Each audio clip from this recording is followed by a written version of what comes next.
The information contained in this podcast is for general information purposes and does not constitute investment advice. You should seek investment advice tailored to your circumstances before making any investment decision. This is In the Know, a monthly investment podcast brought to you by Magellan Asset Management, experts in global investing. We bring you timely, unique and thought-provoking insights to help you make sense of today's investment landscape. He miscalculated the Western response. He miscalculated the military dimension of this, right? Both the strength of his own forces and the strength of his adversary. And he miscalculated the response in Russia. So he miscalculated in a very significant way across three dimensions. And I don't think this is an overstatement. I think this is the biggest strategic blunder by a great power since Hitler invaded the Soviet Union in the Second World War. That's Michael Morell, former Deputy Director of the CIA, giving a very frank assessment of where Russia stands in its invasion of Ukraine. Welcome to Magellan In the Know.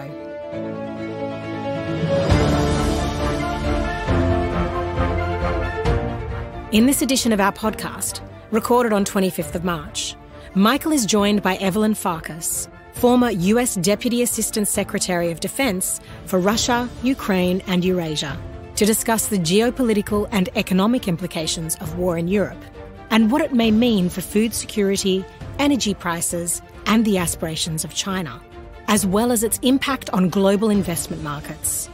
They're hosted by Magellan's Head of Macro and Portfolio Manager Arvid Streimann for a fascinating discussion on everything from the military strategy to President Putin's aspirations. But first, here's a warm welcome from Arvid. Welcome everyone to episode 20 of Magellan's podcast In the Know. My name is Arvid Streimann and I'm a global portfolio manager here at Magellan, as well as our head of macro. This episode we'll be talking about the conflict in Ukraine, and we want to explore how the conflict may play out rather than why it's happened. And I think that looking forward is much more relevant for investors.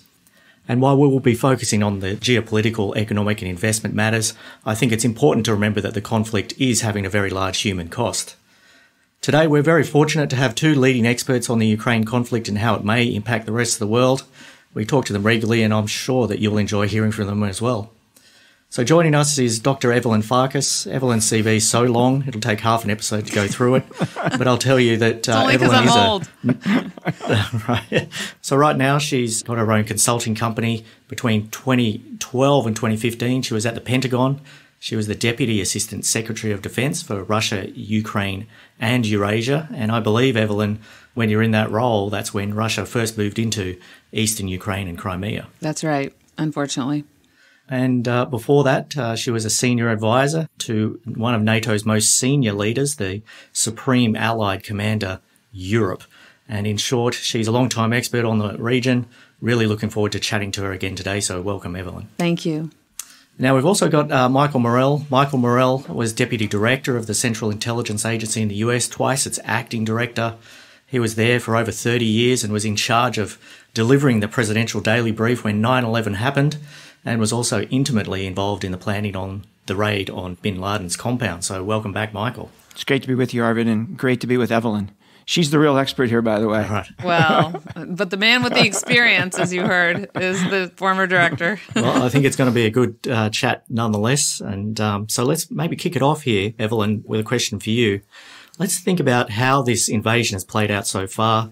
I think if it had been completed very quickly, as the Russians had expected, it probably wouldn't be creating as much uncertainty as it is right now in the global economy and global markets. Clearly, it's taken longer than what the Russian government would have hoped. What is it that's surprised you most about the invasion so far? Well, I think you said it, Arvid. This invasion was supposed to be quick. We knew that the Ukrainians would put up a good fight, but I don't think we quite expected them to be this agile, I would say. And of course, we've trained them to be this agile and we gave them the equipment to do this. But that included, or in addition to the fact that the Russians have been so shockingly disorganized, lacking in logistics, lacking in the ability to communicate, to coordinate among the branches of the military, has really made the Ukrainians much more effective than maybe they would have been otherwise. So, as you said, now the fighting has gone on, and the Russians do not have the advantage, frankly speaking. Yeah, it's interesting because you say they do not have the advantage, and I guess surprise is one of the main advantages in a conflict, and it almost seemed as though they didn't have that element of surprise as well. Yes, and I think momentum, at this point now, the momentum feels like it's with the Ukrainians. Of course, that could shift. The Russians could bring more forces to the battlefield. We see they're trying to resupply through one of the ports that they seized, but then the Ukrainians bombed the resupply ship. So again, right now, based on the coverage that we have, which we have to acknowledge is limited. I mean, it's where U.S. journalists can get in and report and where eyewitnesses can report, but it really does look like the Russians have been unable to mount a resupply, and the initiative is still with the Ukrainians. Yeah, I was going to go even further, right? I was going to say that we've been through phase one of the war, right? Phase one of the war was the attempt by the Russians to do their blitzkrieg, to take over the cities, to replace the government, right, with a puppet government, and then keep some smaller force behind to support that government and then pull out. And the Ukrainians won phase one. They fought the Russians to a standstill for the reasons that Evelyn cited. And we're now in phase two, which is where the Russians have decided to stop moving forward, to fortify their positions. They're actually laying down mines, which is a defensive move. They're building these fortifications where the Ukrainians can't get at them, and they are firing mortars, they're firing rockets, they're firing missiles indiscriminately at Ukrainian cities, I think in the hope that they can either break through or they can convince Zelensky that he needs to come to the negotiating table and see things more Putin's way than Zelensky does at the moment. So I think things have changed dramatically since the early days. And there's really some startling statistics, Arvid. The Russians have about 260,000 ground forces. They've deployed about 190,000 of those into Ukraine. So that's a significant chunk of their force. And they've lost 40,000 people to either death or injury or capture or surrender. And they're actually taking support troops, right? People who do things like logistics and putting them into combat roles. They're raising the conscription age from 55 to 65. They're going from high school to high school, trying to recruit younger folks to join the fight. So they're in a difficult place. They're in a very difficult place at the moment.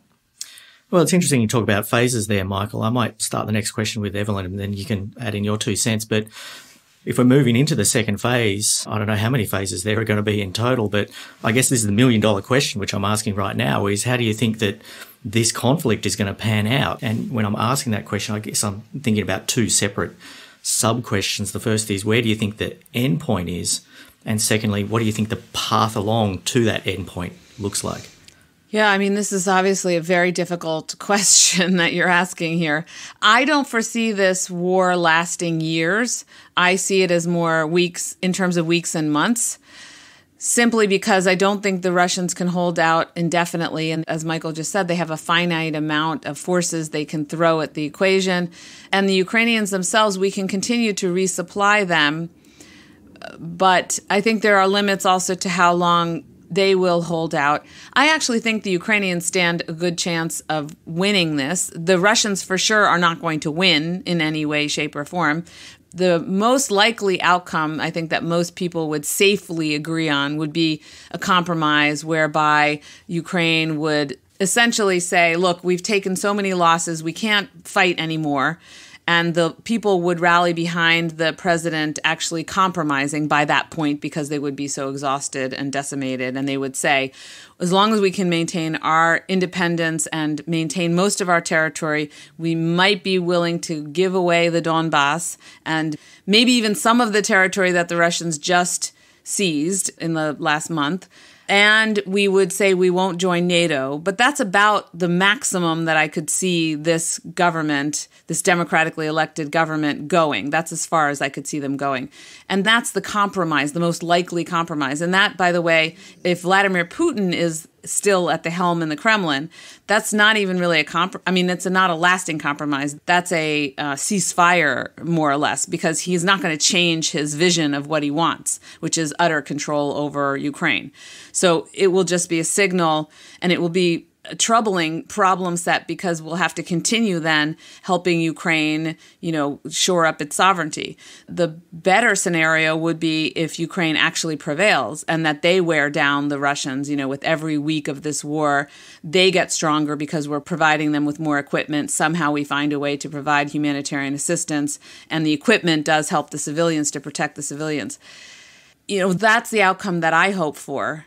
I have a hard time imagining the Russians regaining the momentum, getting their troops and people behind them. I mean, they've lost so much also in terms of morale. They sent these troops in on a fiction telling them that they were conducting an exercise. And then they told the Russian people, that fiction has stuck a little more, what they told the Russian people, which is, they're going to replace a Nazi government and liberate the Ukrainians from this Nazi government, which of course is led by a Jewish president and Jewish prime minister. So I somehow have a hard time now imagining the Russians regaining, again, their foot. I mean, they've lost their balance and they've ceded the momentum to the Ukrainians. Internally, what we see coming out today is also more tension inside of Russia. We see one of the reformist economists, Anatoly Chubais, essentially resigning. He was the equivalent of John Kerry, the kind of climate czar. He resigned and left the country because if you resign under Vladimir Putin, you probably have to go somewhere safer than Russia. And then there was this storyline about the defense minister being, quote unquote, missing, meaning nobody had seen him in media, in the public. And then, of course, the house arrest of the intelligence officers who were responsible for the assessments that preceded the invasion, the intelligence assessments that gave Vladimir Putin the idea that this would be a quick, easy operation. So I think either we're going to end up with that compromise or Ukraine will prevail. I have a hard time mentally shifting, and it may be, of course, my prejudice, what I would like affecting me, but I have a hard time imagining the Russians prevailing. And just on the path to that outcome, we talk about the retaliation, which is going back and forth between the two sides, and I wonder whether it's an escalatory or de-escalatory form of retaliation which is occurring. There was some news a couple of weeks ago about the Russian nuclear forces being put in on a higher state of readiness, I believe. How do you think we get to that outcome that you talked about? Well, the high state of nuclear readiness, we're not really sure what that was. It seemed like a lot of theater. But they do have a lower threshold for nuclear use at any level, whether it's tactical or strategic, meaning intercontinental. They can use nuclear weapons if they believe the existence of the state is threatened. And of course, Vladimir Putin will decide whether the existence of the state is threatened. But more alarmingly, at the tactical level, the military has a doctrine of escalating to de-escalate, which is a fancy way of saying of escalating to scare your enemy from the fight. So they could use cyber, but they could also use a tactical nuclear weapon. They could explode the nuclear weapon somewhere in Siberia and say next time that's going to be on Ukrainian soil or in the United States if you Americans don't get out of this fight and leave it to us to deal with Ukraine. Yeah, and Michael, what are your thoughts on that outlook? Yeah, so I agree with everything that Evelyn said, so maybe I'll sort of summarize my views. Right now, I'd say there's an 80% chance that the fighting continues and a 20% chance that we get a negotiated settlement now, right, in the next few weeks. I do think that as the pain increases on both sides, that probability for a negotiated settlement will go up. But it will take the pain, right, on both sides for that to happen. Right now, Zelensky, he's winning the war. He doesn't have to give up very much, right, to end this, at least in his mind. So I think right now he would be willing to renounce NATO membership, as Evelyn said. I think he would want a referendum in the disputed regions rather than just giving them away. But I think from Putin's perspective, that's far, far from enough, right? Because what Putin really wants is Ukraine to be in Russia's orbit. And what Ukraine wants is to be with the West. And even an outcome where Zelensky renounces NATO membership and has a referendum where he loses the disputed regions, NATO is still going to align itself with the West going forward. And they have even more reason to do that now than they did before this invasion, right?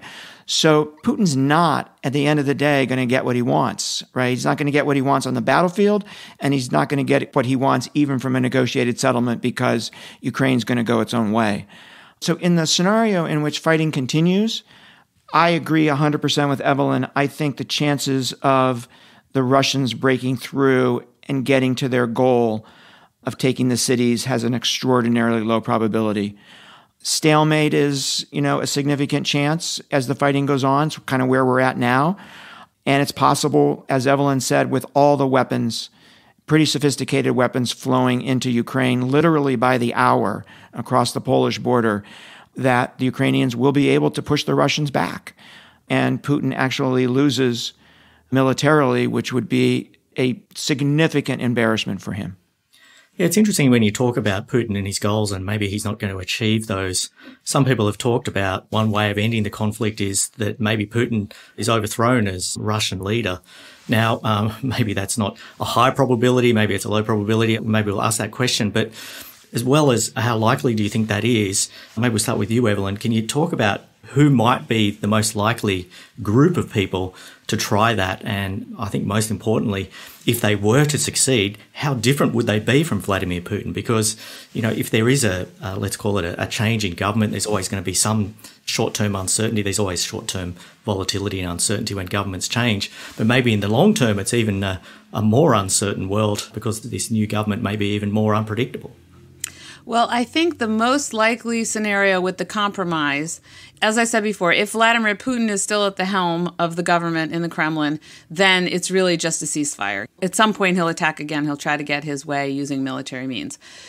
If, however, it's a more durable peace agreement, then I think the prerequisite for that has to be Vladimir Putin leaving the scene, because I do believe from everything I've read and understand that this is his fixation, this revanchist, crusade to recreate this neo-Russian imperial entity. And so that the people around him, the Siloviki, these other people who have grown up in the security services with him, who are really the only people, as far as we can tell, who have access to him. And to a large extent, they think like him, but I think they would be willing to compromise and would be less fixated on this vision because, unlike him, they haven't been sitting in office for 20 years and then during COVID apparently thinking about how they want to solidify their place in history, in Russian history.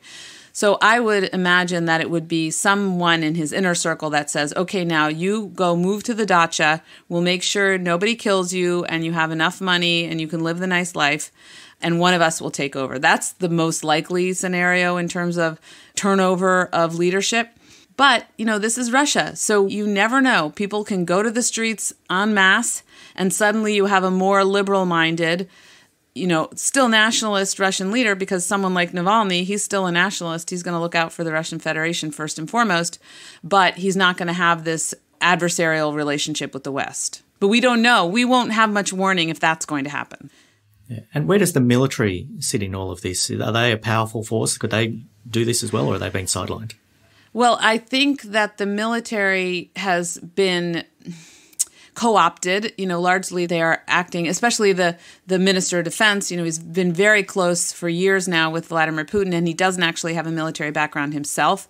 For about 20 years, he was head of the Emergencies Ministry, which is basically like a FEMA on steroids, and he dealt with forest fires and things like that. Vladimir Putin trusted him because he was not seen as a threat, because he's not 100% ethnic Russian, etc., so he couldn't necessarily take over.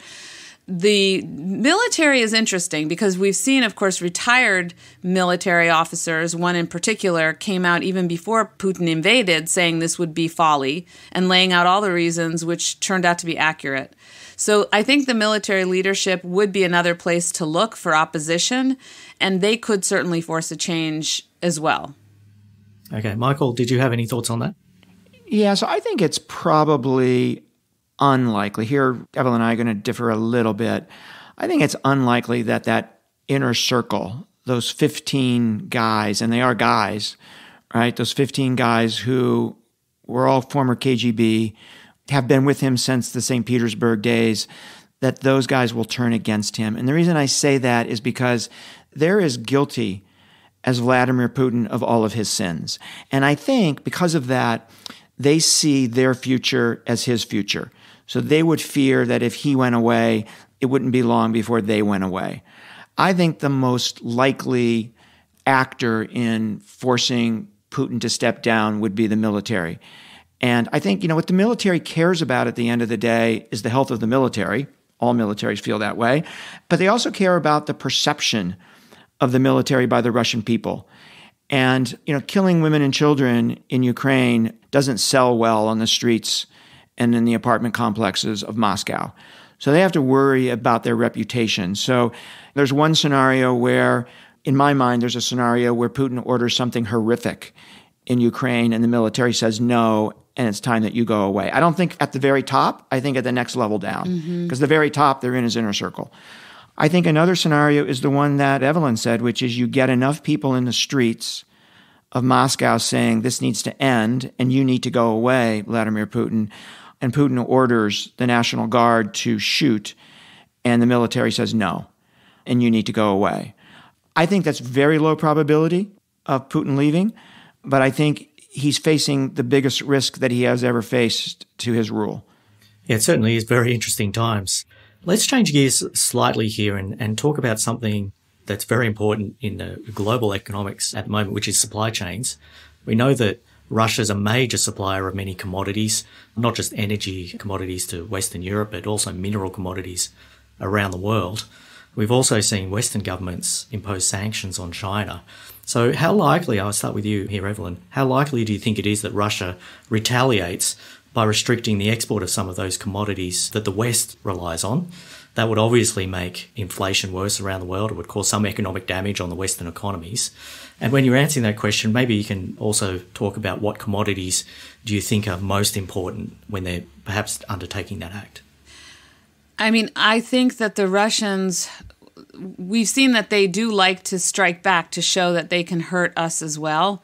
But on the other hand, they need access to foreign currency. They need revenue. So I would think that they're not likely to make that move anytime soon. And that those, kind of oligarchs in charge of those industries or those members of the inner circle, if you will, wouldn't advocate for that. And if anything, maybe Russia would seek to sell the minerals to China first and foremost. And of course, then Chinese would try to make a deal, a good deal for themselves, as they did in 2014 on oil and gas, and oil in particular. But I don't see Russia doing that right at the get-go. They do like to show their unhappiness with us, but that's what I would imagine. And I agree 100%, Arvid. This is the only thing, right? The export of oil and gas and the export of these commodities are the only thing that's keeping the Russian economy afloat. Yeah. So if it did happen, then things are really bad, I guess is what you're saying. Yeah. I mean, things are bad now, right? I mean, things are bad now. I hear from people in Moscow that the shelves are empty, long lines, people saying this feels like the 1980s. Somebody told me the IKEA store is empty in Moscow. So, I mean, one person told me that Moscow feels like North Korea. This is somebody who had been to North Korea. So things are bad now. And so I think that any loss of that income would only make things worse. Yeah, got it. Now, Evelyn, one thing that surprised me in all of this invasion and the conflict more generally is the strength of this Western response. And it's not just the governments, it's the corporates as well. So I want to ask you, why do you think that response from both parties, the corporates and the governments, have been so strong? And then I guess the obvious follow-up to that is, how long do you think that those sanctions are going to last? And, when I speak to people, in the case of government sanctions, I always hear that these sanctions are easy to go on but harder to come off. Is that true? And in the case of company actions, it's really interesting because obviously it's reducing these company profits voluntarily or maybe involuntarily. Interested in your thoughts on both those Western responses. So I want to answer the question, Arvid, but I also do want to kind of put a pin on the other commodity that Russia exports, which is wheat, because there's going to be huge trouble the longer this conflict goes on in Africa in particular.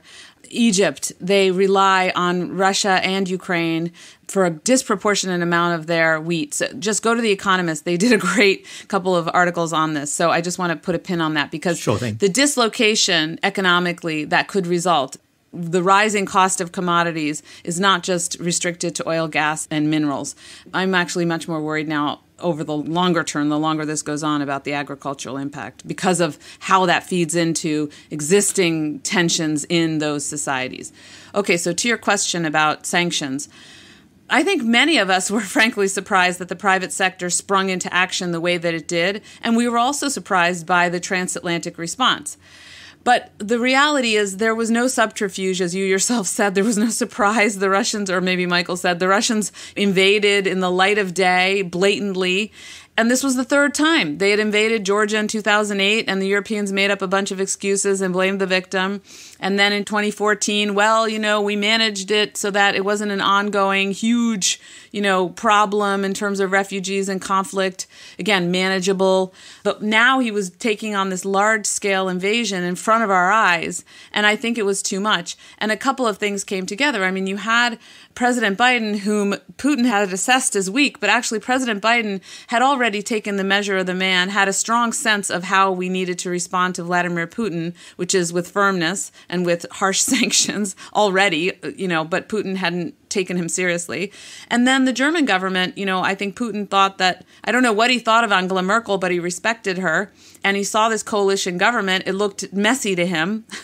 He didn't understand, the Green Party is one of the firmest parties in Europe when it comes to, again, having the same attitude as President Putin vis-a-vis Russia, which is you deal with them with firmness. And the Social Democrat leader was a different leader. He wasn't beholden to Gerhard Schroeder anymore, right? Who was the former leader of the Social Democratic Party, who basically does Putin's bidding as a board member of both of his large energy commodity companies. So the political leadership was different. The shock was, there was no way to avoid what was happening, the reality of it. And then I think corporations really, there's been a bit of a change over time, not just in relation to this crisis, but in general in the United States with our business councils and the shift towards looking at business as a part of an environment. So business has responsibility to communities and to workers. That shift has occurred in our culture, in our business culture, a little bit over the last, let's say, 8 years.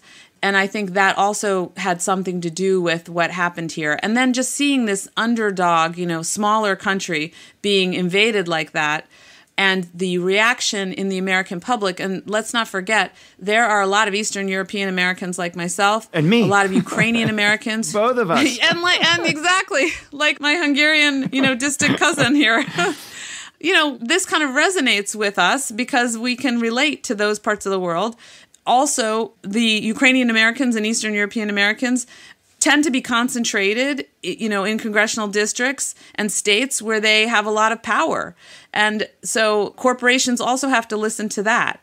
So I think it was just a kind of confluence of events.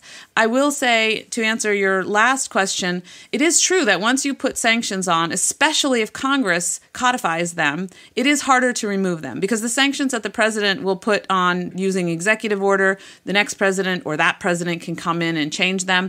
But once Congress springs into action, as we know with Jackson-Vanik, which was the 1980s era sanctions on the Soviet Union for its treatment of Soviet Jews, we took so long to take those sanctions off because Congress found every excuse and tried to use the leverage and didn't let successive administrations remove that legislation. So you're right, it can take a while. And business will be more cautious going back. I do commend those companies like McDonald's who have said, we don't want to punish the Russian people, we'll continue paying salaries. Again, hopefully this war doesn't last very long because that could become costly. Yeah. And Michael, what are your thoughts on that question? So I just want to just do two things, Arvid. One, as Evelyn was talking, I was reflecting on all of the miscalculations here by Putin, right? He miscalculated the Western response. He miscalculated the military dimension of this, both the strength of his own forces and the strength of his adversary. Yep. And he miscalculated the response in Russia. So he miscalculated in a very significant way across 3 dimensions. And I don't think this is an overstatement. I think this is the biggest strategic blunder by a great power since Hitler invaded the Soviet Union in the Second World War. I don't think that's an overstatement. The other specific issue I wanted to say on sanctions is if we do get a negotiated settlement, the Russians will want sanctions relief as part of that negotiated settlement. So Zelensky, right, will come to the U.S. and come to the EU, and he'll say, I have a deal with Russia to end this war, and it includes you removing sanctions, right? That will be a demand of Putin's. And Zelensky, if he agrees to it, is going to come and ask us for that. And we're going to have to figure out how to respond. And I think I know how we'll respond. I think we'll say yes, right, to end the bloodshed. But there will be voices in the United States that some of those sanctions should remain for a long period of time. And even beyond that, there are some voices now talking about reparations, that the Russians should pay reparations to Ukraine. And that sounds very World War I, ish. Having said that, I think if the Russians do have a real regime change, if you will, and show real repentance at the highest levels, then we should consider, not just kind of a Marshall Plan for Ukraine, because frankly, of course, the Russians destroyed it, but also some assistance to the Russians to stand their economy back up. But that would be predicated on a real change of government and perspective in Moscow.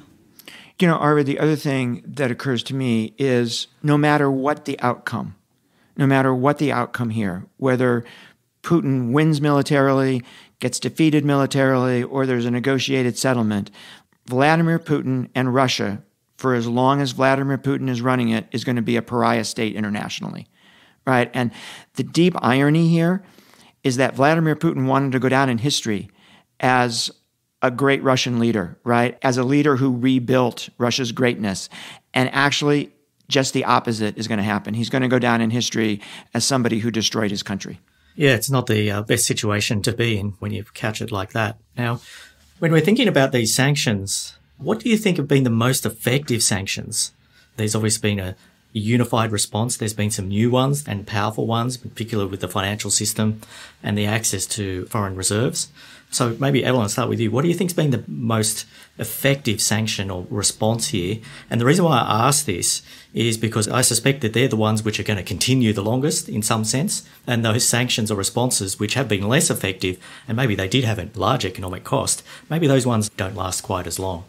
I think the sanctions that had the greatest impact and were most surprising were the sanctions on the Russian central bank, because it suddenly eliminated the ability of the Russians to access those foreign reserves that they had kept, frankly, in New York on a data line for the most part. And so in order to keep on fighting this fight, they have to spend money on their troops, on materiel. And so I think those were the biggest sanctions, and those were the ones that prompted, I believe, the private sector to also then take the actions they took, because it was very hard for them to imagine how they could continue to do business, get paid in Russia without having to resort to being paid in the useless rubles. So to my mind, that was the most important. I think, as this goes on, potentially as important are the export control sanctions on computer and semiconductors and other kind of tech components that the Russians need for their missiles and things of that nature that they can't get from China. But that's not an issue yet, I don't think. Yeah. I agree 100% with that. Nothing to add. Evelyn, as always, nailed it. Thank you. Thank you, Cousin Michael. Well, Michael, maybe then I'll ask you a slightly different question. Maybe we'll zoom out a bit here because, a lot of people are saying we're in a new Cold War here with Russia. And I think when you think back to the Cold War of the Soviet Union and NATO, what was really interesting was that there was this ever-present nuclear threat. And right now, I think that there's maybe 3 superpowers in the world rather than 2, however you want to measure superpowers, of course, whether it's military or economic. So what are your thoughts on this so-called Cold War? And if it does exist, what does it actually mean for governments and businesses and I guess most importantly, people like us or consumers? Yeah, so I don't think we're in a Cold War. I think we're actually in a hot war at the moment with Russia. We happen to be fighting it from a proxy perspective. They're happening to be fighting it directly, so we're in a hot war. Let me step back and say something and actually get Evelyn's response to it. What's happening in Ukraine is horrific. It's absolutely horrific, and we can't forget that. But as Evelyn said earlier, there's no way that Putin wins this, right? He's already lost militarily. He's not going to win militarily. He's not going to win diplomatically, even if he gets an agreement, because he's not going to get what he ultimately wants is Ukraine in his hands, or Ukraine as a vassal state, right? He's not going to get that. So you have that piece. And the second piece you have is that we're in a very dangerous time. This war could widen, right? President Biden, I think, is working very hard to make sure that we don't escalate to direct conflict with the Russians, and I think that's exactly the right thing to do. I don't think Putin wants that either. I don't think either leader wants World War III here, but the probability is not zero of that happening. I mean, there are Western arms flowing in, I said this earlier, right, flowing into Ukraine on an hourly basis. What if the Russians decide to take those out and they don't shoot on the Ukrainian side of the border, they shoot on the Polish side of the border? What do we do? There are ships in the Black Sea from multiple countries operating in very close proximity, right? There could be a miscalculation. So there's a very dangerous time here. I mean, he could use chemical or biological weapons or even a tactical nuclear weapon, and then how would we respond to that, right? There'd be intense pressure on the West to provide a more direct support to Ukraine, I think. So there's a very dangerous time. But once we're through this war in Ukraine, and once we're through this dangerous time, I think the world's a better place. I really do think the world is a better place because of how the West came together and said, this is a line that you cannot cross. And that sends a very powerful message to every other country in the world who might think about violating an international norm. And I think that's why at the end of the day, we're not going to be in a Cold War with Russia because it is going to be a defeated nation. And we'll see if we end up in a Cold War with China or not. I don't think we're in one yet. I hope we can manage that relationship so that it doesn't happen.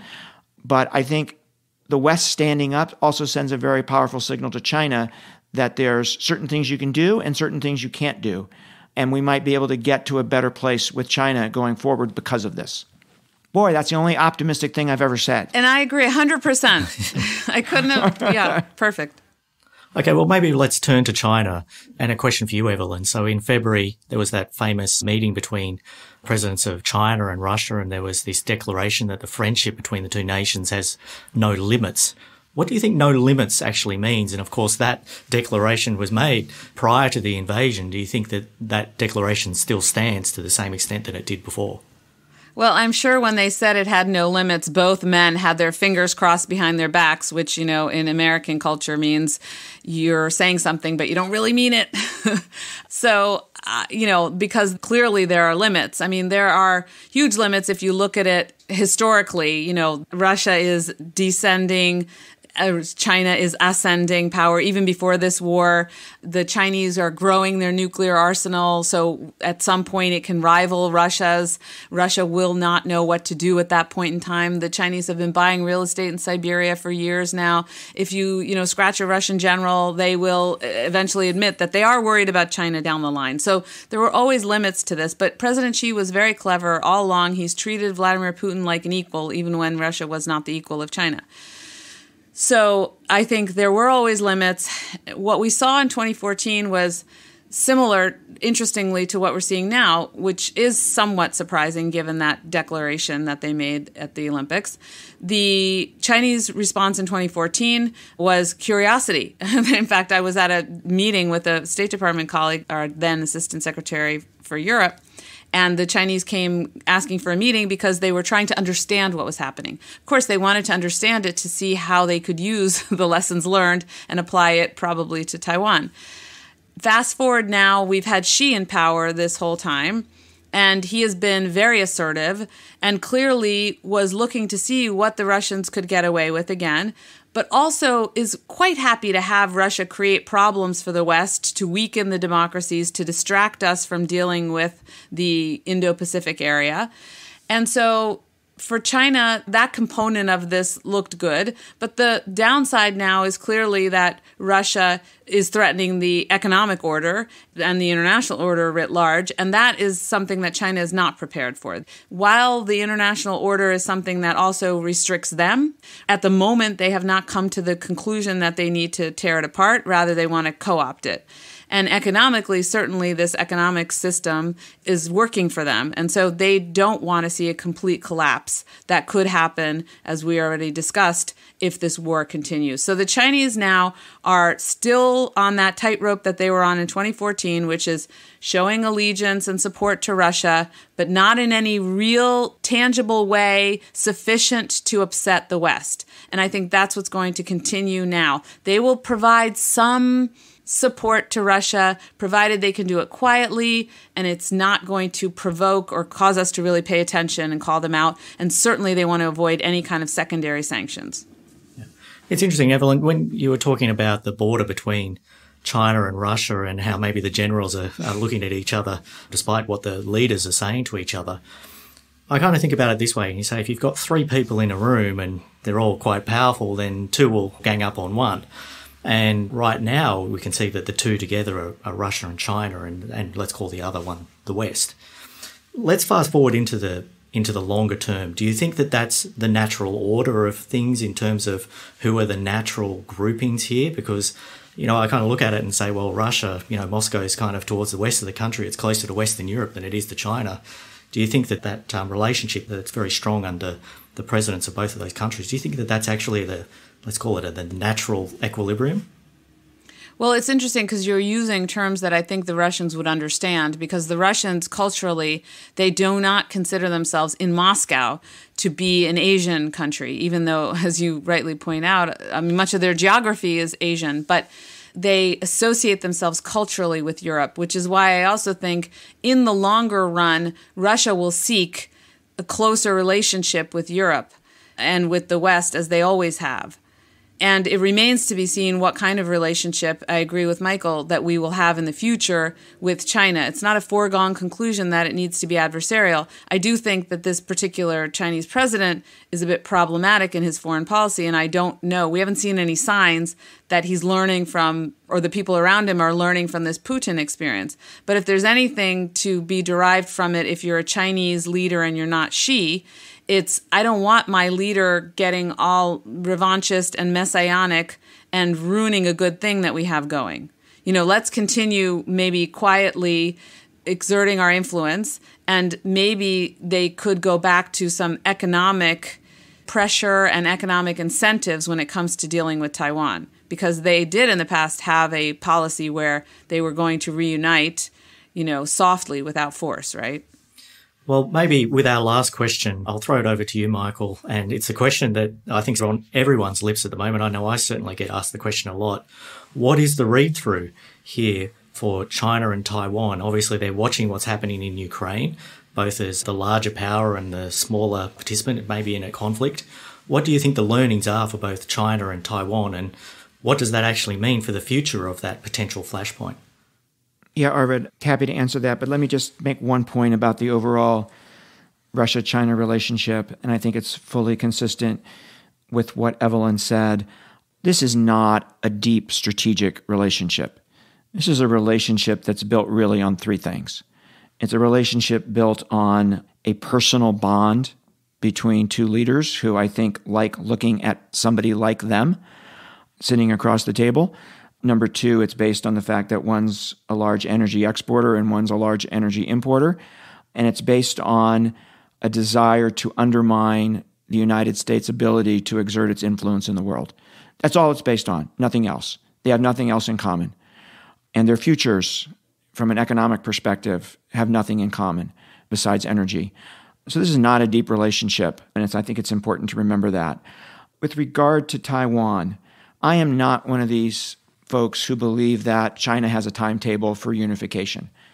I'm not one of these folks who believe that Xi believes that, by 2029 or whatever date he's thrown out there, that if Taiwan's not back in the fold by that date, that China will take military action. I've never believed that. I believe that China's policy remains to coerce Taiwan back into the fold, not force them back into the fold. China would absolutely take military action if Taiwan declared independence, and I think if the United States changed its one China policy. But China's not going to be the first mover here. If there's going to be a war, it's going to start either in Taipei or in Washington. And China thinks it has all the time in the world to coerce them back into the fold. I think what you're seeing from Xi when he talks about timetables, he's playing to his domestic audience. I mean, Taiwan is an incredibly important issue to the Chinese people. And so I think it's more domestic than it is real. And given what's happened with Ukraine, I think it reinforces that view in China. China has always known that if they had to take military action against Taiwan, they would pay economically for some significant period of time. And what's happening right now must drive that point home. Look, the other things that I would be thinking about if I were Xi, number one, is my military any good? Right? The vaunted Russian military just showed its true colors in Ukraine. And my military, right, which I've invested a tremendous amount of money in, just like Putin invested a tremendous amount of money in his forces, right? They haven't fought a war since 1979, and that was a war they actually lost to Vietnam. So how good are my forces, right? That has to be going through his head. The other thing that has to be going through his head is what Evelyn said. In leadership circles, will people see this as an opportunity to chip away a little bit at Xi's power by questioning whether being aggressive in the world is the right approach or not? You know, they have a leadership Congress coming up, right? And I'd love to be a fly on the wall of that to see how these conversations go. And then the last point I'll make is China studies everything. And they will study this, and they'll probably take 1 year to 2 years to study this, and they'll study every aspect of it, right, in these study groups. And they'll come to conclusions, and we'll see what those conclusions are. But they will look at this very, very closely in terms of what it means for China. Yeah, and it's hard to see, at least from my perspective, that them saying or concluding that it's a really good idea to make a move in the short term, because there is a lot of uncertainty for the reasons that you pointed out, and perhaps their troops aren't proven or battle hardy, however you want to think about it. I think the other thing to think about is Taiwan is not Ukraine, right? They're not connected by a border. There's a pretty significant body of water, right? And the terrain in Taiwan is completely different than the terrain in Ukraine. It would be a very difficult fight for the Chinese, and they know that going into it, whereas Putin thought it'd be a cakewalk. And the other difference, of course, is that the United States has a longer, firmer security commitment to Taiwan than we ever had to Ukraine. So that has to give him pause as well. Yeah. Yeah. Okay. Well, I think we might end it there, and what a great conversation that was. I hope you enjoyed, the listeners listening to it as much as I enjoyed in terms of being part of it. So thank you very much, Evelyn, and thank you, Michael, for being on the pod today. You're welcome, and it was great to be with Evelyn. Oh, likewise. It was an honor to be with Michael. Thank you. That was Magellan's head of macro and portfolio manager Arvid Streimann, who was joined by former US Deputy Assistant Secretary of Defense for Russia, Ukraine and Eurasia Evelyn Farkas, and former CIA Deputy Director Michael Morell. We trust you've enjoyed this episode of Magellan in the Know. Join us in a month's time for the next episode. For more information on upcoming episodes, visit magellangroup.com.au/podcast, where you can also sign up to receive our regular Investment Insights program. Thanks for listening.